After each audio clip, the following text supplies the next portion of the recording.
Olá, tudo bem? Bem-vindos ao esboço da lição da Escola Sabatina. Já estamos na lição número 8 e o título da lição desta semana é A Igreja a Serviço da Humanidade.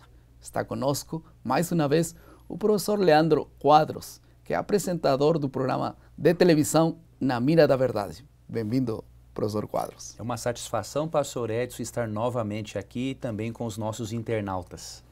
Vamos iniciar logo com uma oração e entrar no esboço da lição da Escola Sabatina. Por favor. Querido Deus, nos abençoe agora no estudo da lição para aprendermos aquilo que o Senhor quer nos ensinar. Em nome de Jesus, amém. Amém. Entramos na primeira parte do nosso esboço, motivação. Vamos entrar logo em nossa primeira parte do esboço que tem a ver com a motivação. Qual a diferença entre um barco de guerra e um barco de pesca, por exemplo? Ou a diferença entre um barco de guerra e um barco de prazer? A diferença basicamente está no propósito. Para que serve o barco de pesca? Para que serve o barco de prazer? Para que serve o barco de guerra? Sem dúvida, o barco de guerra tem que sair para uma batalha. Tem preparado instrumentos de guerra. Um barco de prazer já é para desfrutar, tem piscinas, tem lugares sociais para descanso, enfim, são muito diferentes. Nesta ocasião nós vamos estudar qual é a diferença, por que existe a igreja, o propósito da igreja. E nós vamos descobrir que Deus tem um plano magnífico para a sua igreja neste tempo. Vamos passar rapidamente à segunda parte do nosso esboço, que é a compreensão do texto. O foco do nosso esboço da lição número 8 é: a igreja não é uma invenção humana. A igreja foi criada por Deus com um propósito claro e definido. É fazer os pecadores errantes, trazê-los para a salvação e um relacionamento íntimo com Deus. Esse será nosso foco que vamos estudar e rapidamente nós vamos encontrar três partes desse esboço. O primeiro, os chamados à missão. Em segundo lugar, chamados à unidade. E em terceiro lugar, chamados ao serviço. Vamos começar com a nossa primeira parte da compreensão, que é chamados à missão. Professor Leandro Quadros, o que significa a palavra igreja na Bíblia? Pois olha, a palavra igreja na Bíblia, ela vem de um termo grego que é eclesia, e ela significa uma congregação de pessoas que estão ali para terem um relacionamento de fé e salvação com Cristo. E interessante, pastor, que o termo não se refere a um templo ou a uma sinagoga. Para a Bíblia, estrutura física. Não é uma estrutura física, mas são pessoas. Então, o pastor Edson é uma igreja, eu sou uma igreja, nós formamos uma igreja, o corpo de Cristo. E o propósito? Por que Deus estabeleceu uma igreja? Por que tinha que haver uma igreja neste mundo? Pois um dos propósitos principais de Deus com o plano de salvação é restaurar o relacionamento dele com o ser humano. E através da igreja, Deus faz com que nós aproximemos outras pessoas, restauremos o relacionamento delas com Ele. E tem um texto em 1 Pedro 2,9 que é muito importante, que diz assim: Vós, porém, sois raça eleita, sacerdócio real, nação santa, povo de propriedade exclusiva de Deus, a fim de proclamardes as virtudes daquele que vos chamou das trevas para a sua maravilhosa luz. Esse texto apresenta, pastor, verdades importantíssimas. Primeiro, somos sacerdotes do Deus Altíssimo. Somos mediadores entre Deus e outras pessoas que não conhecem a Jesus. Segundo, o texto nos chama de povo exclusivo, propriedade exclusiva de Deus. E com qual objetivo? Proclamar as virtudes daquele que nos chamou. Então, a igreja, ela é chamada por Deus para repartir com as pessoas as alegrias da salvação. E se não fosse por essa missão que Deus concedeu à igreja, a igreja não teria sentido para existir. Né? Não teria sentido. A igreja seria apenas um clube social e não seria um instrumento de Deus para a salvação de pessoas. Então, a igreja não tem uma missão. A igreja é a missão. Exatamente, pastor. E agora tem uma citação do Espírito de Profecia em Atos dos Apóstolos, na página número 9, diz: a igreja é um instrumento apontado por Deus para a salvação dos homens.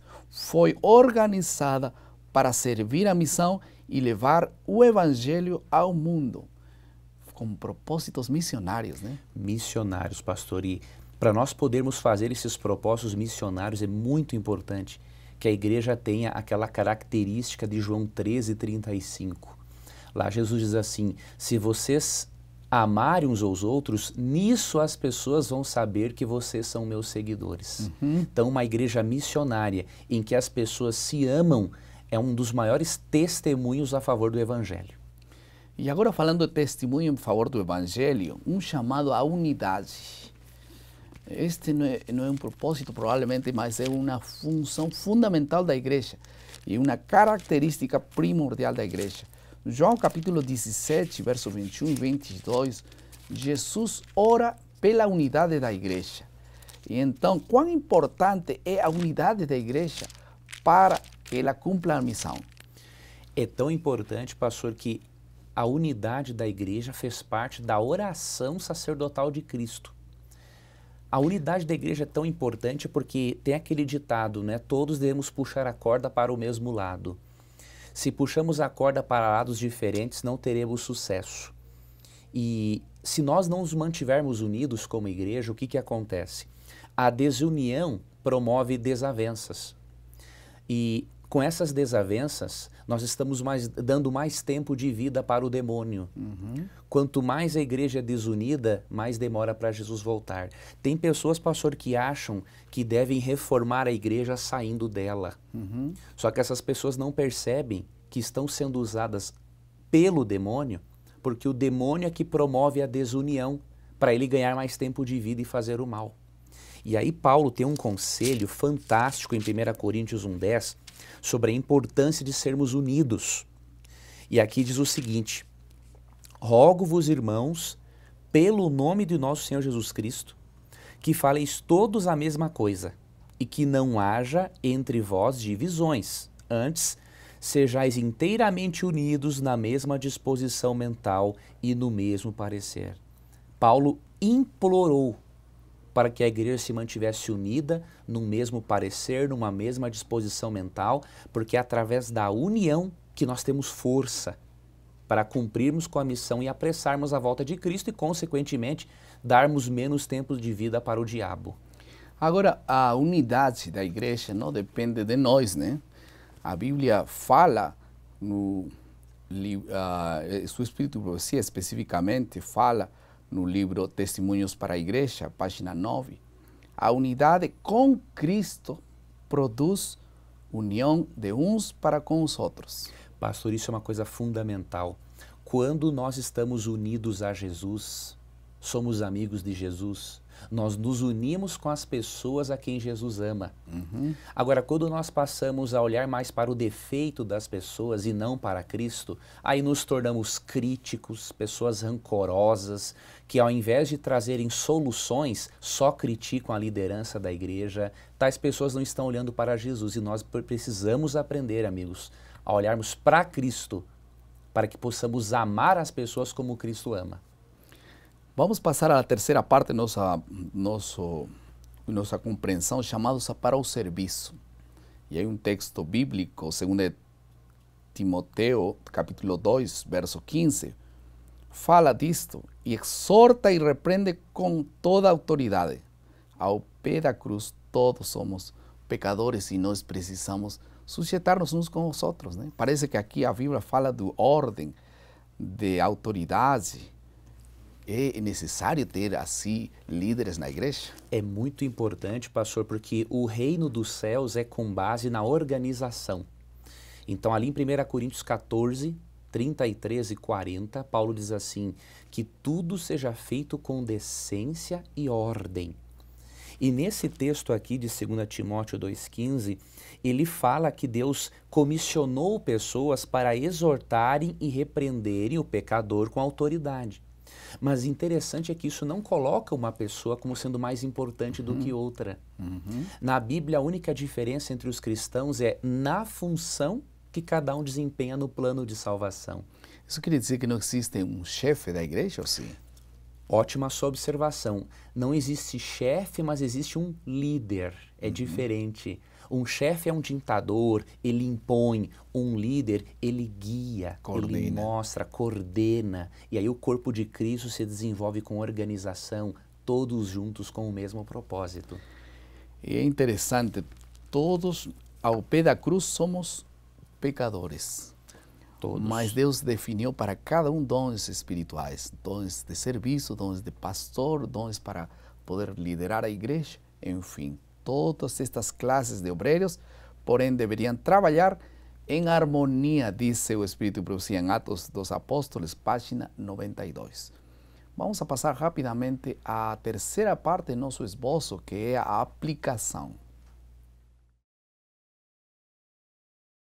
Dois assuntos que podemos concluir para aplicar a lição desta semana. Em primeiro lugar, todos nós fazemos parte da igreja. Assim como é importante que Deus tenha um plano, um propósito para a igreja, Deus tem um plano e propósito para o pequeno grupo. Deus tem um plano e propósito também para cada membro.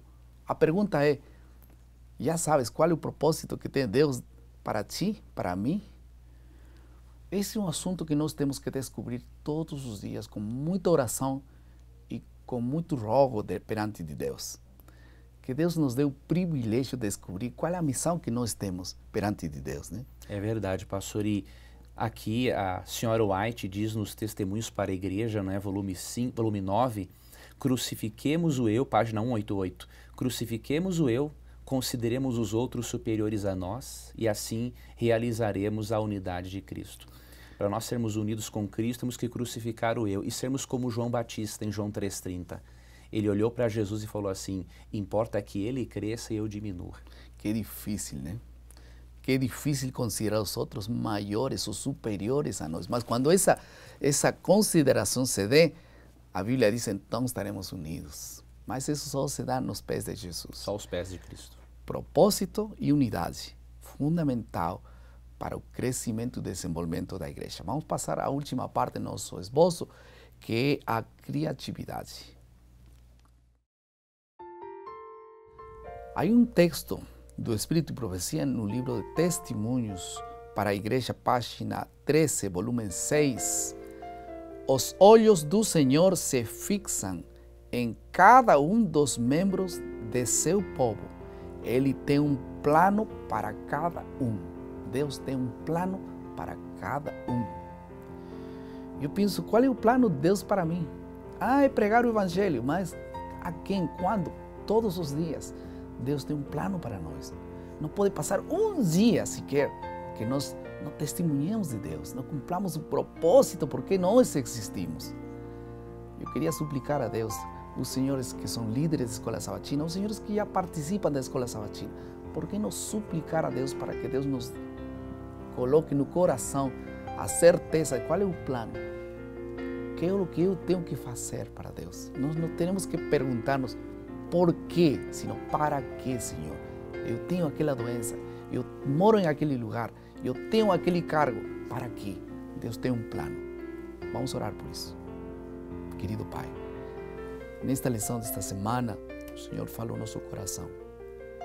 O Senhor nos ajuda a descobrir qual é aquele plano para que nós existimos, para que nós temos que fazer aquilo que o Senhor nos mandou. Abençoe, Senhor, nossas decisões e a procura desse plano para nossas vidas. No nome de Jesus. Amém. Amém.